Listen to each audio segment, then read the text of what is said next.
Hi, I'm Robin Boyce for City Corner. Today we're going to talk about STL Works and Target St. Louis, Volume 1.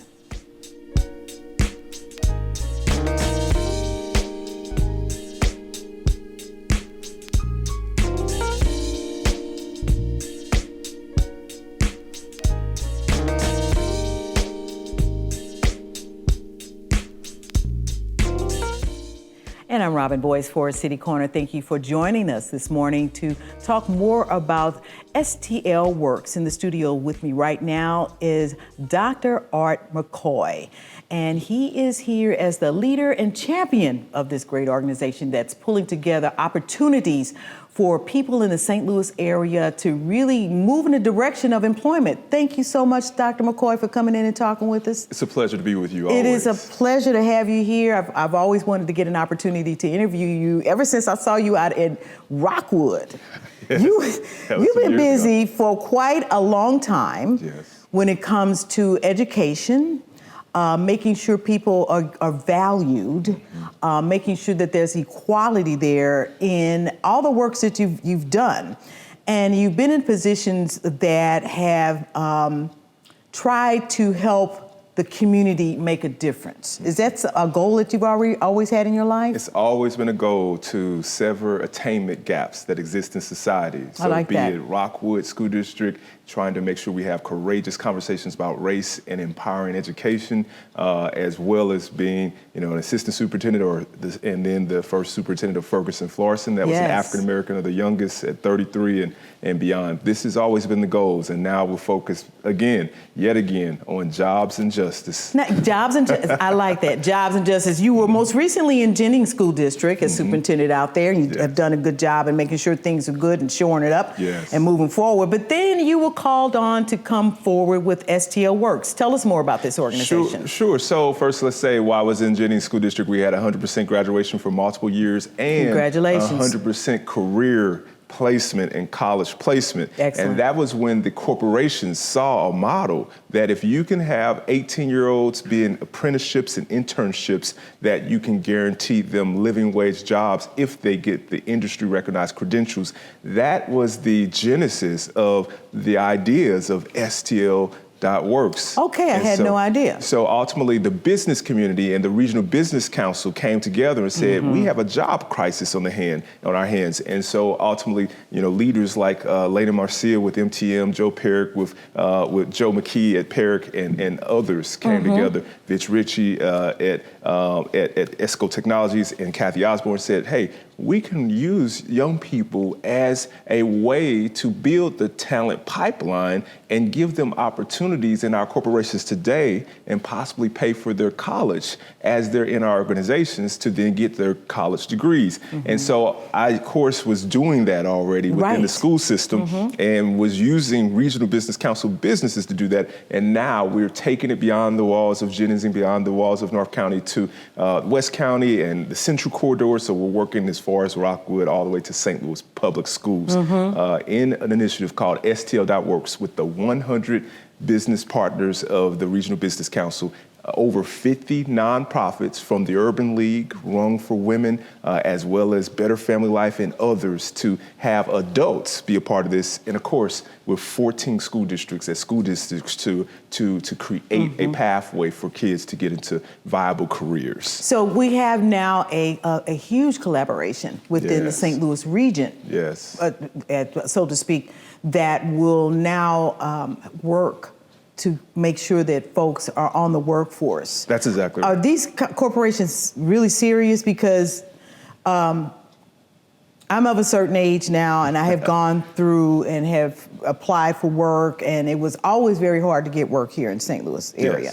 When I left here and had the opportunity to work other parts of the country, there was a huge difference in the way in which I was accepted as an individual, as a person. And there was a huge amount of acceptance that I did not get here. Is that going to change? These organizations are totally serious. That's why I'm engaged. And that's why I asked that question, because the folks that are before this generation that you all are helping out suffered quite a bit. We suffered quite a bit. That's right. No, this is continuing that legacy of the struggle for jobs and justice, which is the 1963 pledge and marching mantra, actually, of Martin Luther King and many others, the Big Six. And so these CEOs of the Regional Business Council have made a pact and an agreement. Commerce Bank and Centene and others have literally signed a pledge for ending racial disparity and creating racial equality. They made a pledge to show more diversity, inclusion, and equity through their hires. On December the 10th through January the 10th of 2022, we are literally having businesses hire 10 individuals from St. Louis region that are diverse and to make it be more inclusive in our STL Works St. Louis Anchor Network virtual job event. So it's a series of days where we are targeting hiring individuals that are underserved, underrepresented for Worldwide Technology, Merck, Perrick, and many other places like Legacy Pharmaceuticals and even St. Louis University is a part of hiring individuals, committing to like 10 employees that would normally maybe not be most representative on campus. So the companies are committed. This comes from companies. The question is why? What makes this difference? Right. Well, in St. Louis, we know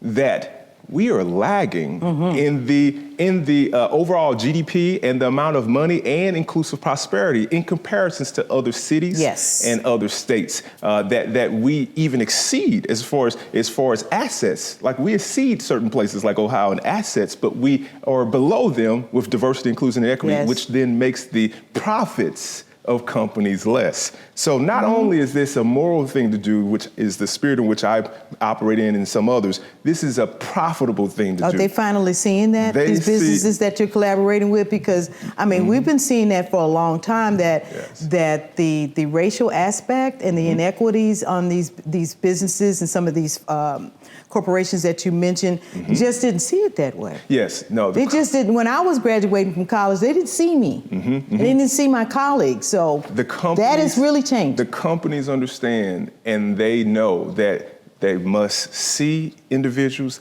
they must support individuals, and they must do it for sufficiency of the St. Louis region. And so they're dedicated to do it because we don't want to have wasted investments that turn to nothing. It makes no sense for instance, Target or Walgreens, Target to do $200 million investment into its employees for a bachelor's degree to help move them up. Walmart to do $100 million. MasterCard to do $500 million. Bank of America to do $1 billion investment into diversification. It makes no sense to do that without the local effort saying, we're gonna do it first before that money ever comes here, and we're gonna do it better, and we're gonna reach out and touch individuals, and we're gonna guarantee that we lift up the boats and all boats, not just the people in the region, but also the companies that are serving by making a commitment to do early recruitment. So I like to use the acronym that STL Works really does with corporations, the acronym of STARS. We're producing stars and we're spotlighting stars. And so STARS stands for supporting 1,000 people in the job areas of healthcare, the trades, advanced manufacturing, technology, and public safety, 1,000 jobs each year in each of those industries. Secondly, we're transforming education from pre-K all the way through 16th grade in college so that you can have jobs and careers be embedded, have mentors come to the school and ultimately work on recruitment, which is the R in STARS, recruitment, redesigning what recruitment looks like so that high schoolers have a professional that starts to recruit them and share it with young people. This is what we need to do. Now, and then of course the A is access to opportunities. And then lastly, the S is spotlighting these recruitment opportunities, these internship opportunities, the early training, and spotlighting people who've been successful, earning as high as $25 an hour as 19-year-olds because they followed this pathway. And so we are producing stars. That's important because only 2% of our 14 to 16-year-olds are in the work market, and only 2% of our 16 or 17-year-olds to 19-year-olds, all the way to 21-year-olds are in the work market. That's ridiculously low to have like lower than 7% of 14-year-olds through 21 in the job market when other places have 20%, of their youth in there. So we're transforming what education looks like to include workforce development as a part of it, but also we're working with adults to get into the options of inclusive prosperity and a livable wage today. So when you say you're working with adults, so you're working with the adults who own the businesses? Are you trying to help them reassess? Both and. Dr. Art McCoy uses most of the time telling them the truth and showing them, speaking truth to power, saying, hey, this is where your climate is not necessarily conducive, so you need to prepare yourself. As you try to get new blood in, you need to make sure that environment includes them at the table. And ask them, are they really serious? Ask them, are they serious? Ask them, what is it that they want to do and who do they want to be and what the culture is. And because there are power skills. So we focus on power skills with adults that are in the churches. We share with them, what does it look like to have power, to get a job, to keep a job, and to get a promotion. But we also focus with the business leaders. This is the power you have. This is how you have barriers to that power. And this is how you need to open up a bridge to share that power. And so between the power structure and the people, there needs to be a bridge. And as we really get into forming that bridge and talking truthfully about what are the barriers and how do we make a bridge, that's what creates the success that we're seeing. We're seeing tons of people make a commitment towards opportunities like never before and having some serious wages of $55,000, $60,000 or more. Which is really what we've got to see here in the St. Louis area for this economy to continue to flow and do the things that it needs to do throughout the region.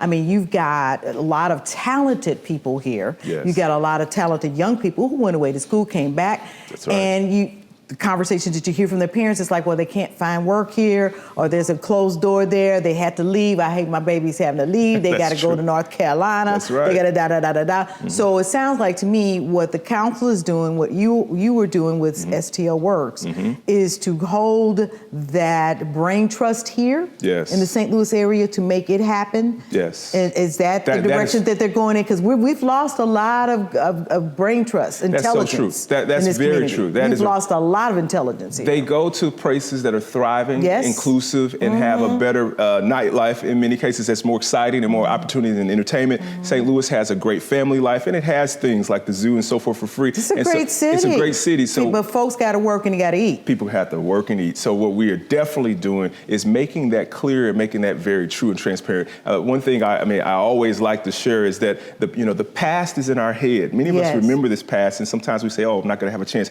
But we have to push past the past in our head and understand that the present is in our hands. And so there are true opportunities, thousands of jobs that are ready right now, and the future is in our heart. Like, we really need to have an aspiration of what's in our heart. So to then not only just like feel and say, this is what my dream is, but to also make that dream a reality. So that's why psychiatrists is coined this time as the Great Resignation, but we've redefined it as a period of the great reevaluation and a rededication to family time, flexibility on the job, more funds and payment, and then ultimately something that's fun, something that's going to be passion-driven, purpose-driven fun. That's the stuff in our heart that people will stay here for if they see that. And so we're making the work more flexible, making it more family-oriented, making it more hybrid-based, making it something that you can do with your hand and passionate with your heart so that you can have the fun and the purpose that you want to have. And we're showing people in real time, this is the fun behind all the jobs in all the sectors that we work with. Dr. McCoy, you are passionate about whatever it is you do or whatever it is you step into. You are a very passionate man. Thank you. You have made a big difference in this community,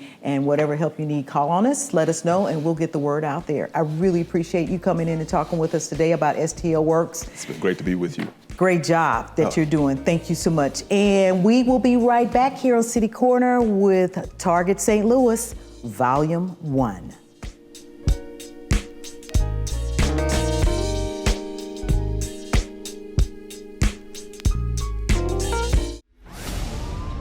Next story is so unbelievable, we didn't think it could possibly be true. Our I-team has learned the United States military conducted secret tests on thousands of people in St. Louis. 10,000 low-income people, and according to research that will go public today, this is where most of the testing happened back in the 50s and 60s. People living at the complex unknowingly inhaled this compound morning, noon, and night so the government could measure its effects on their lungs. And it was for a purpose. In 1953, Congress indemnified private contractors who were connected to human subject studies. A black camp down south is the only goal, certain locations. There was some strange going on. We had no idea what it was, other than the fact that we were told at some point in time that they were spraying for insects, mosquitoes, and things like that.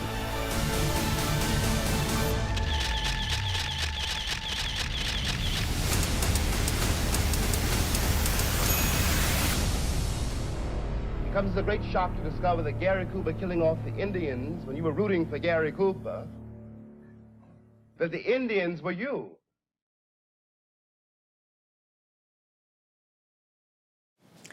Hi, I'm Robin Boyce. We just viewed the trailer of Target St. Louis, Volume 1. This was a documentary done by Damian Smith, and it was most recently aired here in a discussion at Washington University at the Brown School of Social Work. This all concerned the testing or chemical testing of residents back in the 1950s through the 70s in the Pruitt-Igoe housing development. And here in the studios with me is one of the plaintiffs who filed a suit against the United States government for that testing. And he was also a part of this documentary. His name is Mr. Ben Phillips, and he's a former resident of Pruitt-Igoe. How are you doing, Ben? Doing well, thank you. You're looking good. You're looking good, Ben. You worked at this for a long time, yes, in bringing attention to what happened down in Pruitt-Igoe. And I remember as a young person growing up in St. Louis, Missouri, the trucks that went through the neighborhood spraying some kind of spray that they told us was for mosquitoes.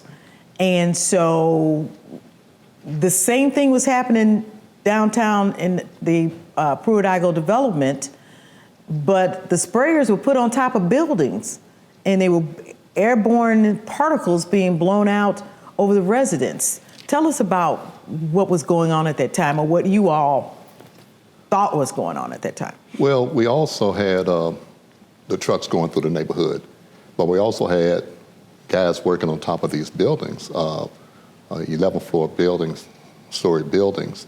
And occasionally there would be a fog coming out these, what they told us was incinerators, but we had these stacks as tall as the buildings almost, that periodically smoke would come out of those. Okay. Well, they said it was over, it was information going, this fog was coming out of the incinerators. Mm-hmm. But the incinerators came out the top of the buildings. These stacks were on the side of the building, so it couldn't have been the incinerator. So it had to be part of some other type of system. Mm-hmm. Mm-hmm. But you all were never told No. that this was something that was being done by the federal government? No. That this was a testing situation? Mm-hmm. The documentary is well done by Damian. He did a very good job in shooting it. The photography is excellent. And the other information that he pieced and pulled together from footage from the past back in the 1950s through the 70s that he put together really laid out a timeline on what was going on at that time. There were professors and individuals who were individually doing investigations, and they were stopped from doing certain things because chemical companies that they went to get information from were saying, no, you can't have that kind of information. Well, what happened, there was a lawsuit, as you mentioned, that I filed against the federal government. There was a young lady working on her PhD at the time, Lisa Martino Taylor. She opened this up. My daughter called me and indicated that this Martino lady was on TV talking about some information about Pruitt-Igoe, which led ultimately to the lawsuit being filed with the federal government. It was all a secret. She was stonewalled by some of the entities that were involved in the process, the federal government, Monsanto, Parsons Engineering, and Stanford University Research Department were all involved in this cover-up. They claimed that the information was being done to receive information on this.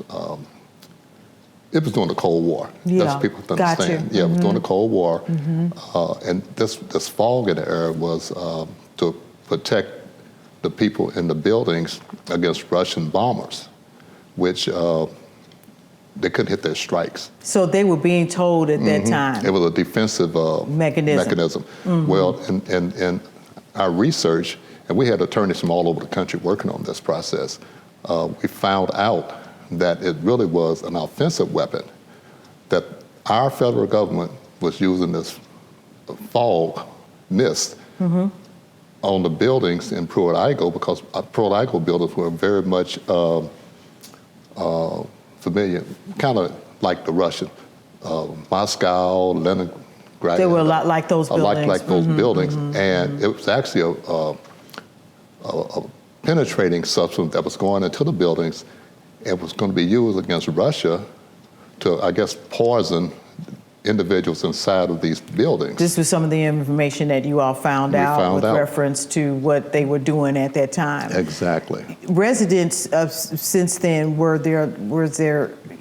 can y'all pinpoint in the suit and in the investigation that you were able to do the amount of people who got sick or who passed away, had cancer? Can you pinpoint? Well, it's hard to pinpoint because the one thing we did find out that the cancerous rate in that area, and it was not just the projects, it was the surrounding areas also that were being poisoned, for lack of a better term. Because this chemical was airborne, correct? It was airborne, and there's no bumpers in the air to stop it from spreading. So my mom had just passed from cancer, and I just had a serious operation on my ear. And I started thinking, after my daughter had called me, you know, every funeral I go to, 90% of the funerals I go to and attend were cancerous-related deaths out of the people I grew up with in Pruitt-Igoe. Okay. That's what I asked my attorney to look into it, and he looked into it, and he brought on a battery of attorneys from people who dealt with Deep Horizon, disaster, and places like that. And they all agreed something's going on here, or went on.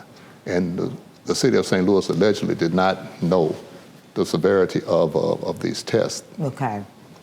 So that was the word that they stood on was they had no idea that this was going on with these particular that particular housing development, and that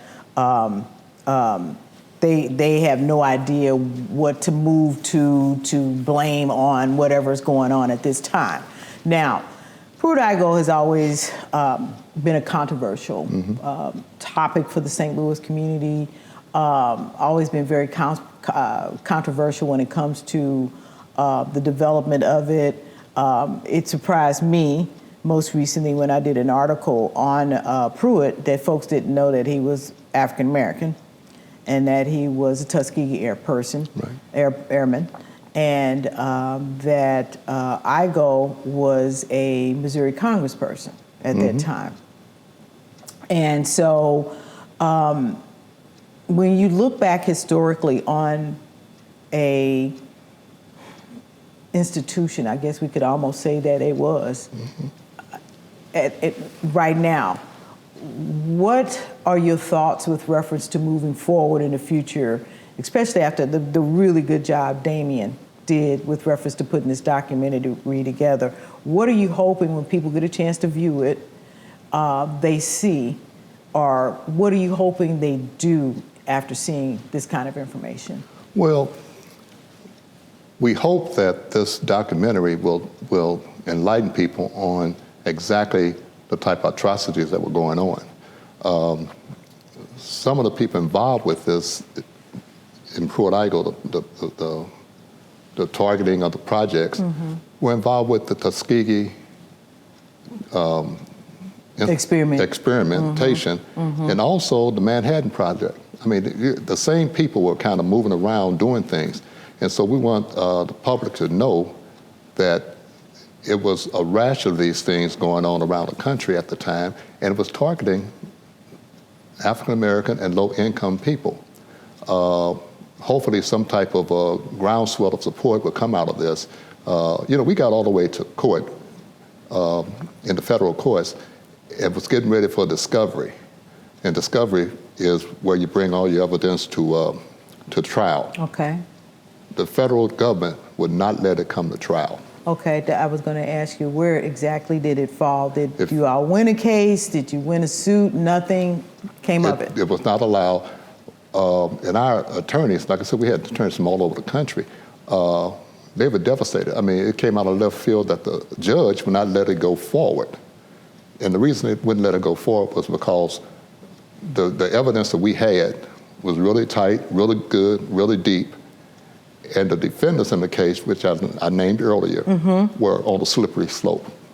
And if they didn't went to trial, there was no reason why we would not have won the lawsuit.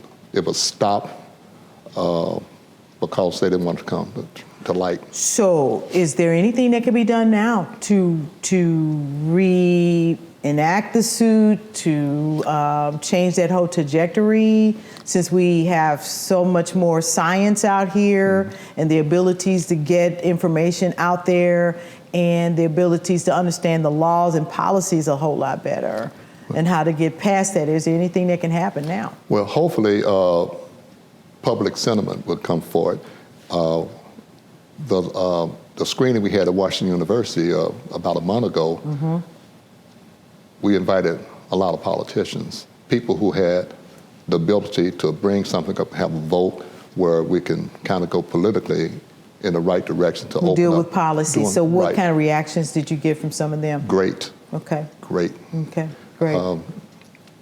When you sue things that have that involve with the defense department, the country most likely always sides with the defense department, especially when it comes to war tactics, and we want to build up this strong, military. Right, right. And they kind of turn their heads away when you talk about something.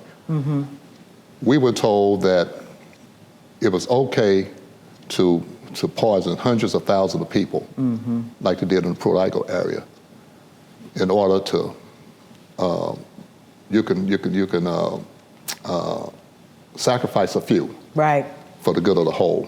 Well, at this point in the game, I would love to get you back on along with some other people down the line as we get past this COVID. Yeah. And so we could have a thorough discussion about what happened and what the public could do to move forward on this. I thank you so much for coming in, Ben, and talking with us more about this. Thank you for inviting us. I appreciate it, and tell Damien he did an excellent job on this. And people can, of course, go to 4910rosalia.com where they can get more information about this excellent, excellent documentary on Target St. Louis, Volume 1. I want to thank you so much for coming in, Ben, again. And I want to thank you, listeners and viewers, for tuning in to City Corner. We'll see you next time. Thank you.